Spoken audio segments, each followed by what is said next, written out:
So the funds were essentially frozen. And this happened, let's say that the convoy arrived in Ottawa about 14 days ago. So GoFundMe was working for the first 3 days of the protest. Now, a couple of guys, I'm not sure if you want me to talk about this right now, about the Bitcoin funding alternative that was set up. So what happened was, on the first Saturday, 2 weeks ago, say 16 days ago, on the first Saturday, there was a guy that I know, boots on the ground in Ottawa, that I saw walking around, literally holding up "opt out by Bitcoin." And I know him because I was on his podcast. This is the guy at Nobody Caribou. And I knew him, and I'm like, Nick, I'm not going to dox his last name. Nick, that's you holding up the sign. This is outrageous. He goes, oh, you wouldn't believe the energy in my city. The truckers are amazing. I say, Nick, let's start a Bitcoin funding page. Now, I'll admit that in the back of my mind, I was thinking there was a chance that the GoFundMe funds would be frozen, but that's not why we did this. We did it because we wanted to seriously raise money for the truckers, just because, using Bitcoin.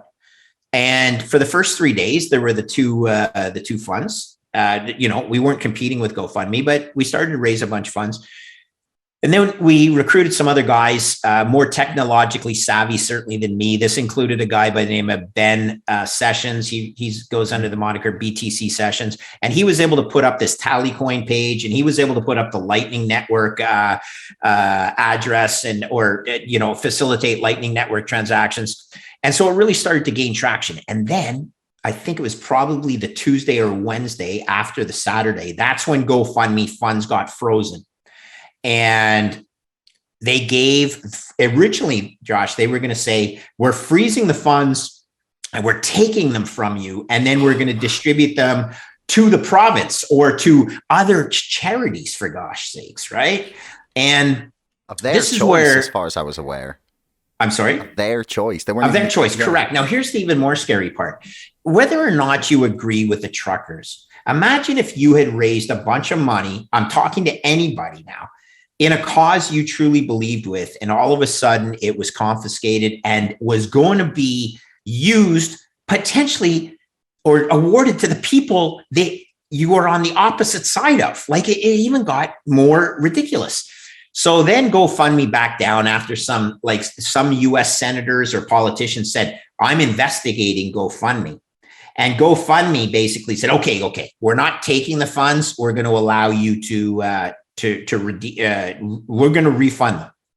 So that meant a bunch, of the 10 million could go to other funding platforms. Well, ours was already up and running, and we were, we had raised maybe, say, 4 million sats, which is really not that much, given that there's 100 million sats in each Bitcoin, right? So the 4 million, we had 0.4 of a Bitcoin. No, I guess it was maybe we had 400. How many did we have? Anyway, point is, we had maybe a half a Bitcoin when the GoFundMe thing got frozen. And then all of a sudden the funds started to pour into this alternative funding mechanism, as well as another one called Give Send Go. Give Send Go. All right. And so then Give Send Go started accumulating. I think they might be up to $7 million right now. But the Bitcoin as of today is up to a total of 22 Bitcoin collected, as well as another 8 Bitcoin that are pledged. So the 22 Bitcoin is over $1 million Canadian dollars. Wow. And so that's a pretty substantial thing. And now the good thing is that the truckers actually are becoming interested in Bitcoin. So one of the things we did, Nick, myself, and Ben Sessions, is we said, look, we need to bring more legitimacy to this. We have recruited another very, for lack of a better word, we recruited another very well-known Canadian Bitcoiner, Jeff Booth. Mm-hmm. Jeff is become a close friend of mine. He is a absolute patriot. He is also author of the best book I've ever read, which is called The Price of Tomorrow. For any of your listeners, you got to listen to or you got to read Jeff's book. Anyway, we recruited him as basically a face of trustworthiness, because that's what he is. Yeah, and not to say we're not trustworthy, but my gosh, this guy is honest as the day is long. And we set up a multi-sig wallet where there were four signers: Jeff, Ben Session, Nick, and myself. And we got the head of the truckers convoy. So we had a multi-sig wallet with 5 signatories. And one of them was trucker and the other 4 were Bitcoiners. Now, when all of this stuff came again, when they threatened to shut down Gift Send Go as well, we said, okay, we got to get these keys out of the hands of Canadians. So I'll only tell your listeners is those 5 signatories, only 2 of them remain. Right. And there's 3 others that will remain confident. So no authorities can tell them, require you to sit down and under duress, divulge who the other key holders are. So so that's where we sit. Lengths. Listen, this is scary when the government does what they do, right? I'll tell you, that's scary. What's really scary, again, is the war measures. Like war measures, I don't even know what that means. Does it mean you can sit down and put a guy in the electric chair and, I say that tongue in cheek, but, sit down and say, tell me who the other key holder is. Yeah. Now, the good thing is I won't be able to tell because I don't know, which is so cool. So, you could torture me forever and I could throw out Justin Trudeau's the other key holder, and they won't believe that, but that would be about as true as whoever other's name I threw out. So, well, this is what we're working on. And that's where we are. And the Bitcoin community's gone a little true Bitcoiners, right? Some of them are accusing us of changing the narrative and this. I'll just say, look, guys, things are fluid. We haven't distributed any of the Bitcoin yet. Everything's on the table. The most important thing is it will get to the truckers. It will not get to the government. Okay? And go fuck yourselves, everyone who's telling me that we are somehow conflicted and everything like that. All right. So it's just, this is what we live with. I'm extremely proud of the guys, the younger guys, Ben Sessions, my God, super, super cool dude. Nick St. Louis, and all sorts of other people that have been part of this movement. This is truly a time where the younger kids have stepped up. And then, Jeff Booth, once again, it's cost him some, unfortunately, it's cost him some of his political friendships on the other side of the aisle. I won't, go too in depth in there, but it was divulged in a Canadian newspaper that he was he removed himself from the board of a publicly traded, it was a hospital. He stepped down as a board member of a hospital. So look, but you got to do what you do in the event of a challenge to the future and for the children.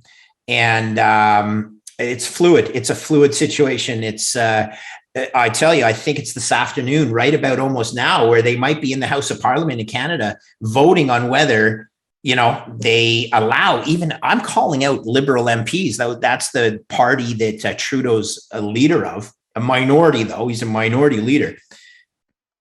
Gosh, if you're going to invoke the War Measures Act or the Emergency Measures Act to be absolutely correct. I mean, this is something not to be taken lightly. This is really scary. Yeah. I mean, it's for me. One of the things that I'm witnessing is this. It looks like the perfect case study as to why dictators and authoritarians don't like Bitcoin.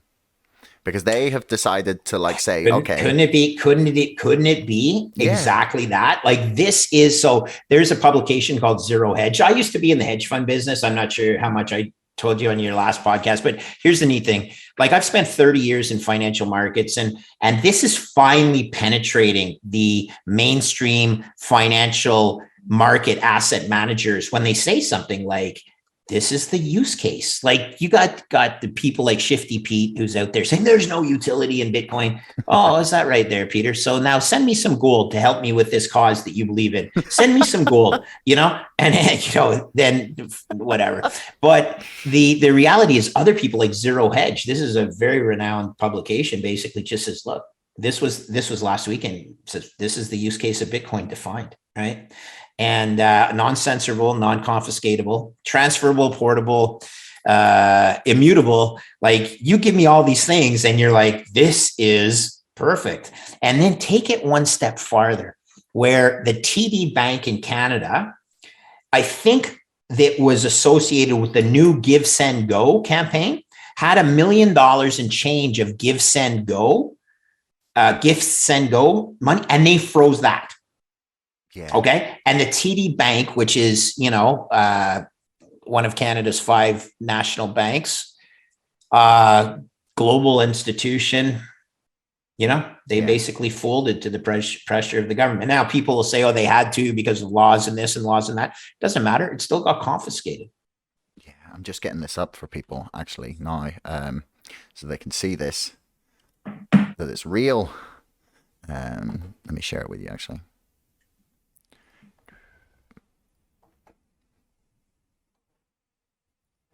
So you should be able to see that, hopefully. So, yeah. Okay, TD there you Bank go. freezes 2 personal accounts that had $1.1 million paid into them to support Canadian truckers. Right. That is just, for me, that they just had to apply to the courts, and that was it. And it's like, I don't even know, but here's the worst part of it. I used to work at TD Bank as a trader.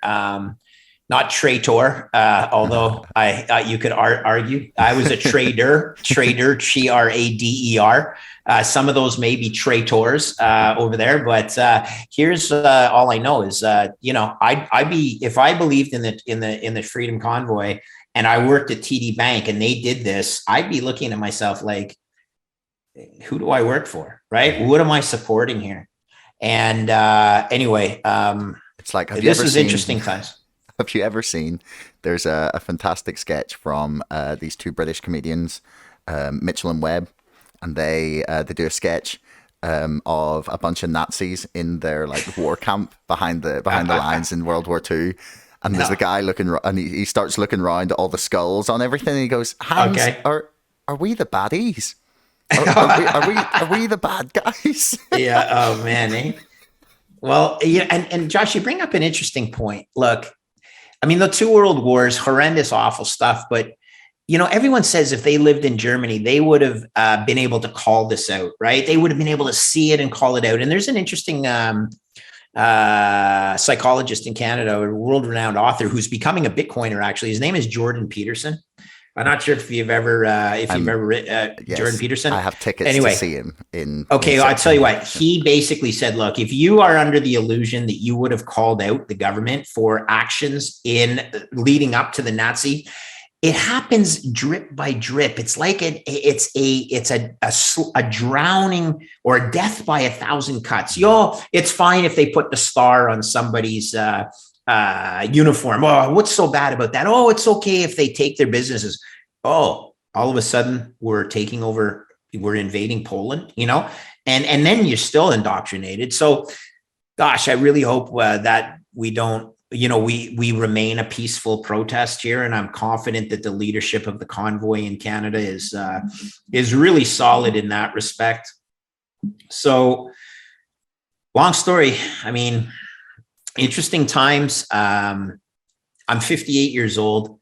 I have been alive long enough to remember the last time the War Measures Act was invoked in Canada. We should look that up, but I think it was like 1972. Yeah, 1970. So I was 7 years old when it happened. Okay. I still remember sitting at my dinner table when my dad was listening to the radio. If I'm not mistaken, it was a Sunday night when they first announced the War Measures Act. And my dad was nervous. He's like, holy shit.